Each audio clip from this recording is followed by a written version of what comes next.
I've been selling you a soul-sucking lie. What about? I've I've been hiding my true identity. This is just the fraudulent facade of an imposter. I I I do not like zombie takeout.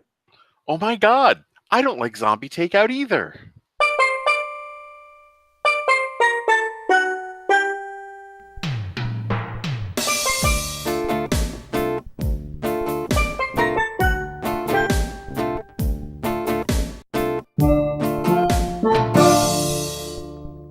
Hello and welcome to Zombie Takeout, the B movie and cult movie show. I'm John. And I'm Scotto. And before we get to this week's movie, we've got some listeners submitted, of course, from Bodo. This was on Twitter in reaction to our announcement last week that we were taking the week off.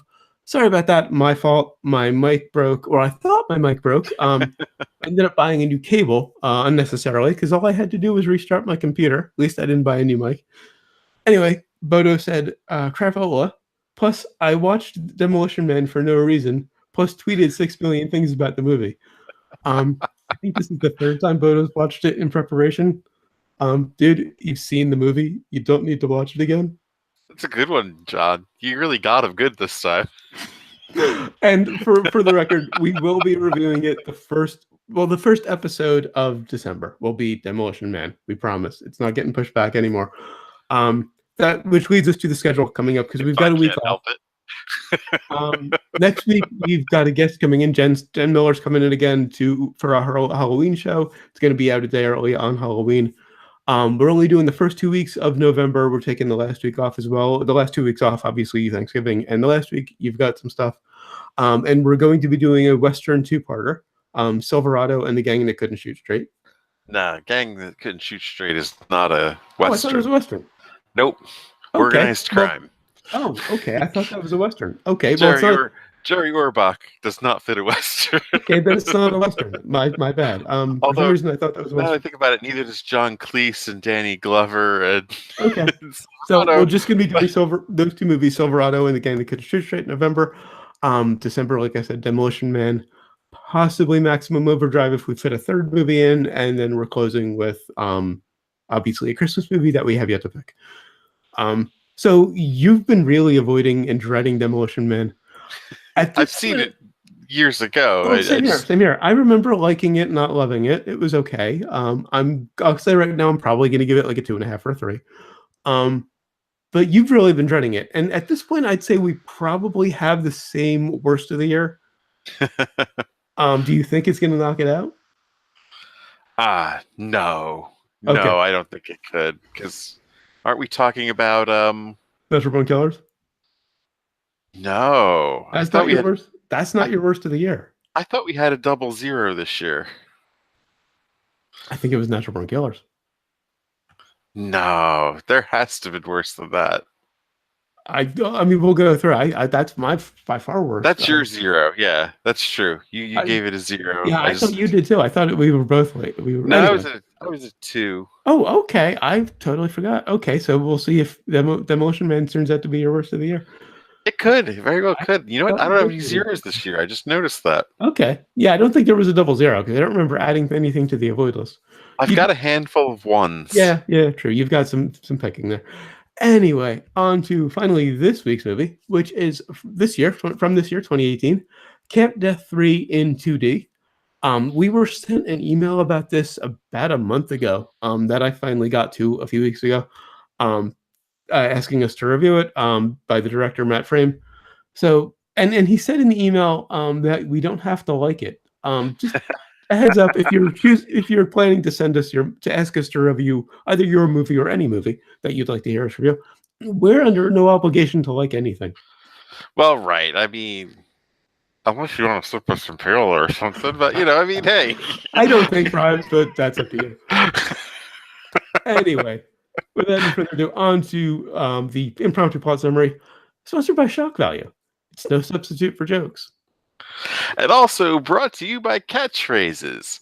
Please don't try to force that, or better yet, fuck your catchphrase. Mm-hmm. All right, so we begin with, well, I guess a recap of a prequel that does not exist. Mm-hmm. Kind of a Thanksgiving 3 thing. I mean, it would have been better if they just let it go, and we were in the sequel, and I think everybody got that there was no prequel to this movie. Well, So they're kind of, sort of, well, not a prequel, but an earlier version. We'll get to that later. I don't think it has anything to do with this movie. Well, we'll get to that later. I actually kind of liked the beginning, but continue. Well, yeah, I was kind of. There were a lot of headlines, and I was kind of like, "Are we supposed to be like paying attention to this kind of thing?" Because I mean, you go in knowing you're looking at it like a Zucker type movie. Mhm. You're coming into this knowing that you're looking at an airplane, police squad sort of deal.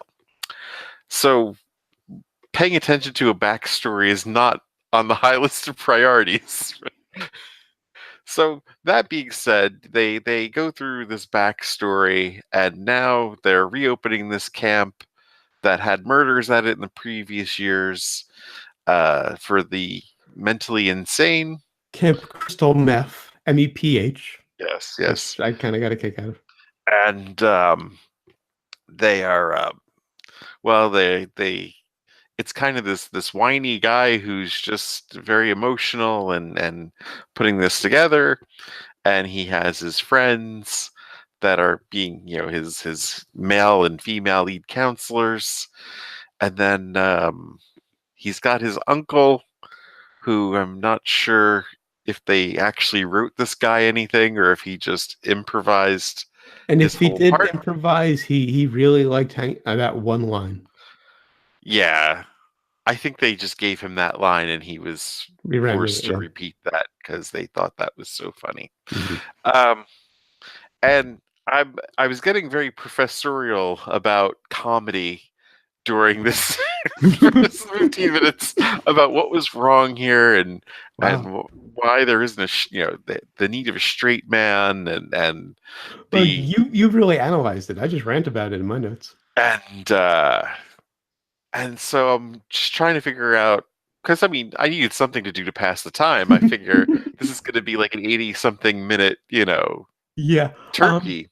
Yeah. Full disclosure, at about 20 minutes in, I messaged Scott on Facebook and said, "What do we do if one of us taps out? Because we've never really talked about how the review would go."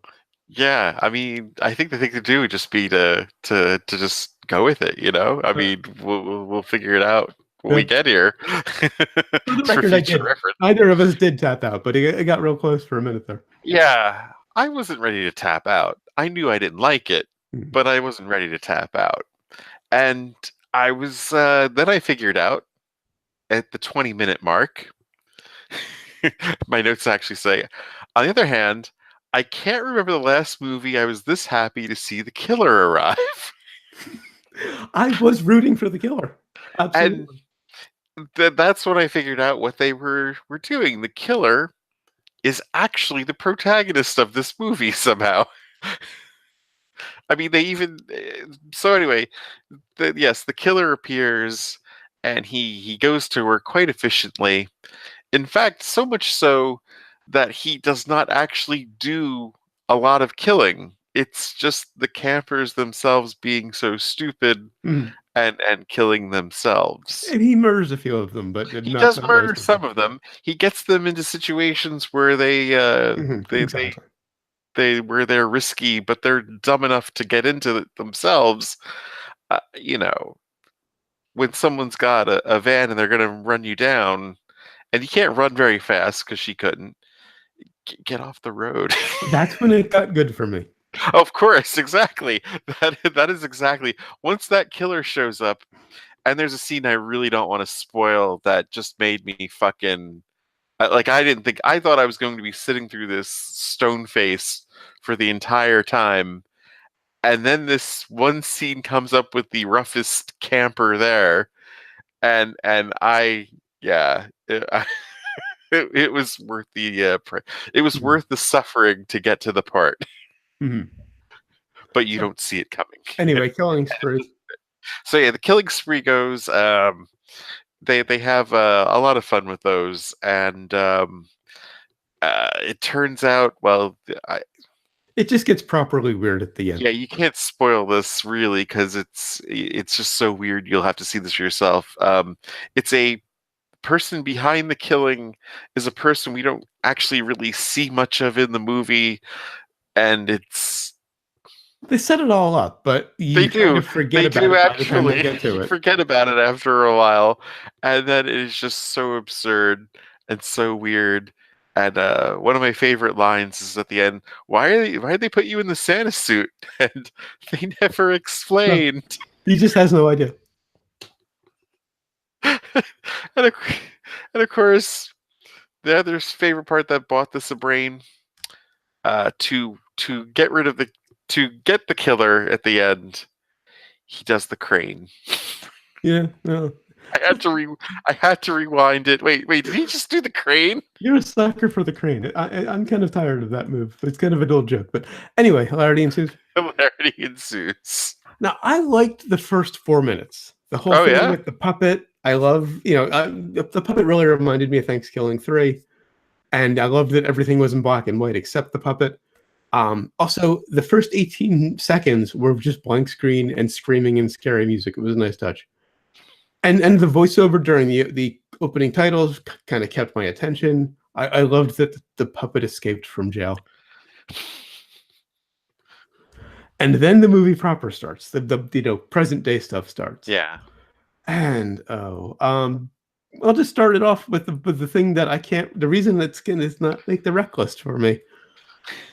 The repeated abuse and mocking of a disabled guy. Yeah, He well, was on the ground flailing with his feet mixed up in his chair at one point. I For think most of it, out of control, rolling down hills. it's a comedic term I used to call the donk. I think we even explained it a long time ago from a dungeon. It was 10 years before Kenny on South Park, but it was pretty much he was kind of the Kenny in this. Yeah, yeah. And it was a guy in a wheelchair, and I'm in a wheelchair, so I took some exception to that.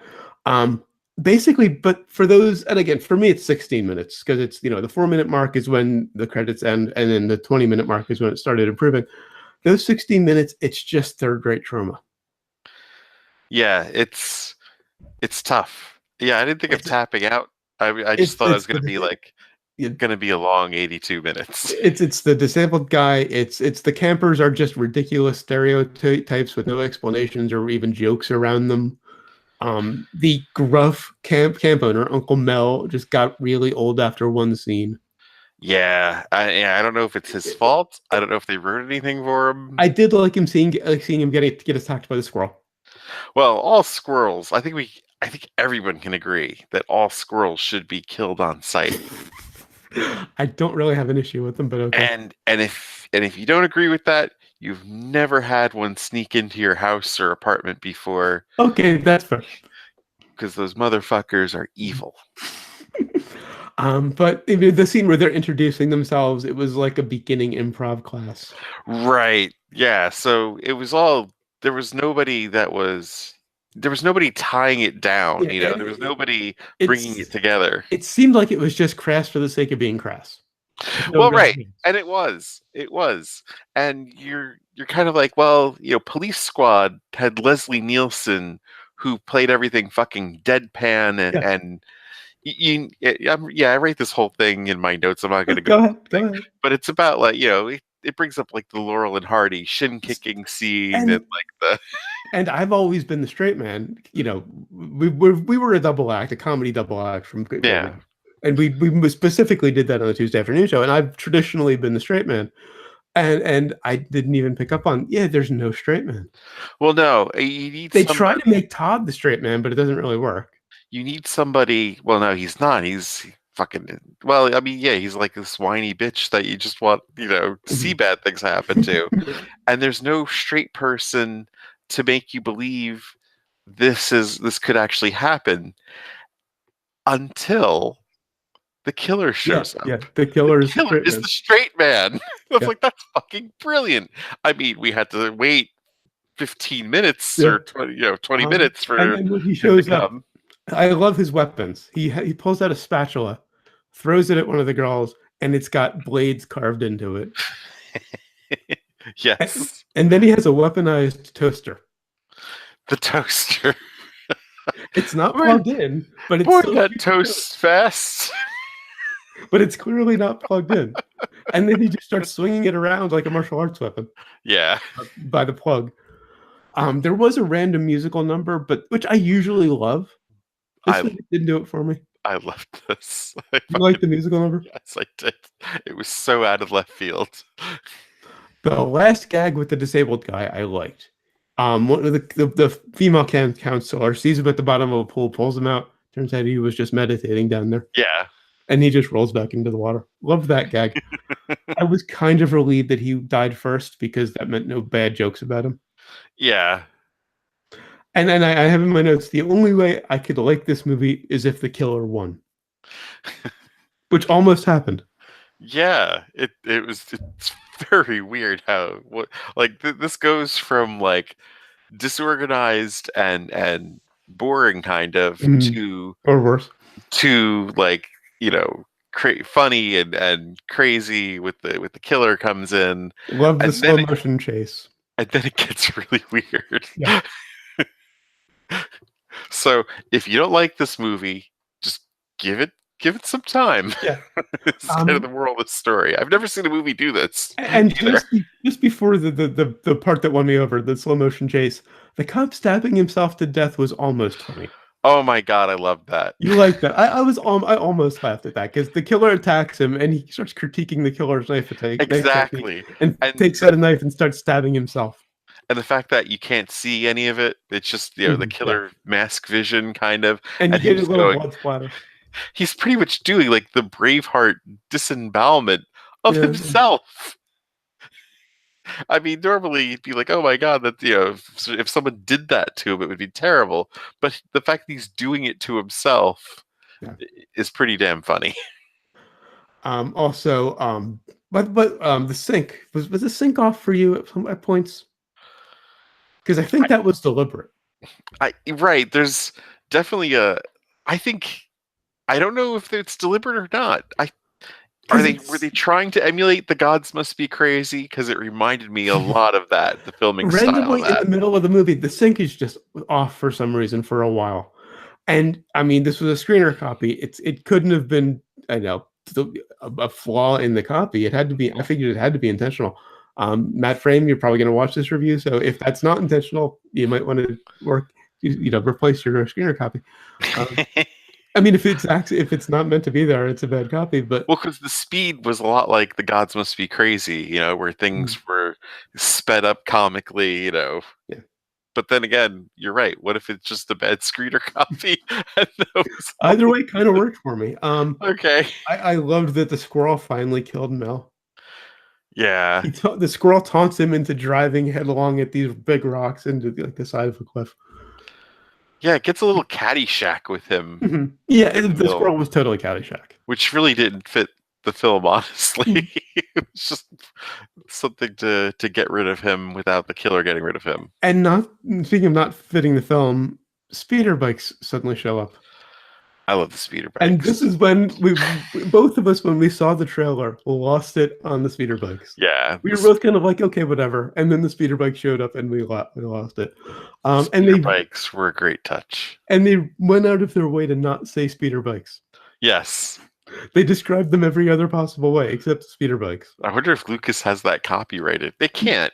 Speeder bike? That's too generic. But they were kind of playing it as they couldn't say it because presumably a copyright thing. They also never said lightsabers. Yeah. Of course, you know, the one guy looks down the barrel of the lightsaber as he turns it on. Because he turns it on, he's riding in the back of this girl's driving his speeder bike. And he, first time he turns the lightsaber on, of course, it's pointed right at her head. So she gets killed. And then as he's trying to figure out how to turn it on, he looks right down the barrel. Which is what Luke did, so I that was a nice reference. I like that the killer was trying to instruct him how to use the lightsaber. That was fucking brilliant. That made the scene, honestly. I mean, the reference is great in itself, but the killer's like, here. Trying to without saying any words, of course. Right, of course. Also love that the squirrel turned out to be a cokehead. Yeah, what was the deal? Did he like OD the Aussie girl? I think so. Is that what happened there? he kind of reverse snorted a bunch of cocaine at her, like covered her in cocaine, and she died. That was really weird. And Rachel's story about being attacked by feedback. Love that. The Yeah. killer just pulls out a microphone and a little amplifier, puts the microphone next to the amplifier, and just attempts to kill her with feedback. Which is which comes back at the end. Don't want to spoil too much. Yeah. And then I don't know how much we want to spoil, but at the ending, but the three killers. We find out there are three killers. Of course, Johan, who we knew from the beginning, who was one of the killers. Johan Van Dam. His mother, who is part of his whole backstory. We get a bit of a Basil exposition moment in the middle of the film. And it's just her severed head on these two propellers on a hat. Love that. Yeah. And then the other killer, who and I think that's who you don't want to spoil. The third killer. Yeah, it's all just a really weird climax that you have to see for yourself, honestly. And I loved how that one killer was apologizing to Todd while they were attacking.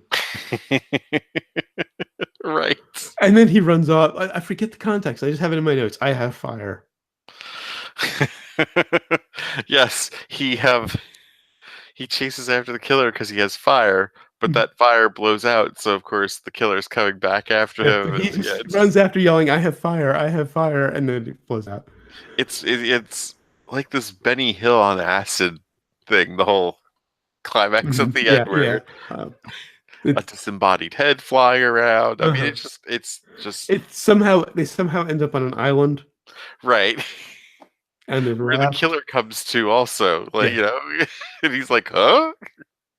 So yeah, they literally make the killer the protagonist of the story, the straight man and the protagonist somehow.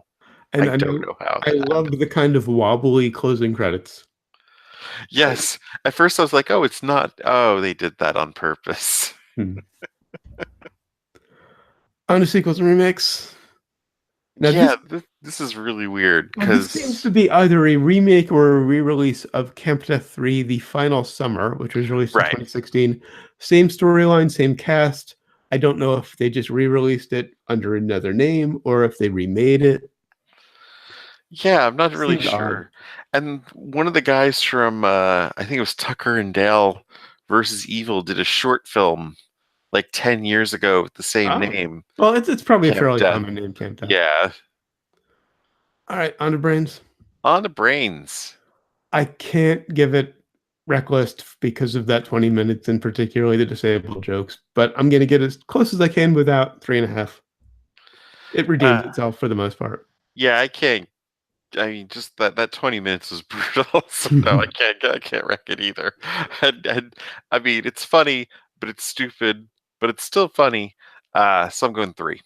All right. And what have we learned? New Jersey is the perfect place to set a comedy. And I learned that you really can't judge a movie by the first 20 minutes, which sounds like an obvious thing to say, but I do tend to do that. I often think I know exactly where a movie's going to go at this point by the first half hour. But it was like the reverse of Full Metal Jacket. Full Metal Jacket. The first sequence when they're in basic. That's the greatest part of the movie. Oh, yeah. Once that's done, you can just shut it off. Don't really need to see them in Vietnam. All right, that's it for Camp Death 3 in 2D. Until next time, when we'll be reviewing Stitches with Jen Miller. As I mentioned, this is our Halloween episode. I hear Stitches get them. It'll be out a day early on Halloween. Until then, always remember, never forget, wherever you go in life, there you are.